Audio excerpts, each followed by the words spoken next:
Eto, another chicken recipe. Eto po siya. Ito po yung finished product. Yummy, yummy. Ulam ng mga bata. Chicken dito, binabad ko sa patis at saka konting suka. Iluto na natin. So, meron tayong butter dito na pinainit. Ayan, magigisa na po tayo. Bawang. Sibuyas. Tulog na natin yung chicken. Lagyan natin ng konting tubig. Lagyan natin ng harina. Konti lang pampalapot. Natin yung milk.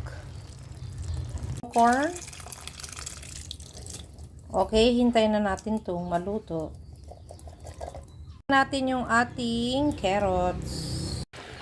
Eto na po yung ating chicken. Luto na. Ayan.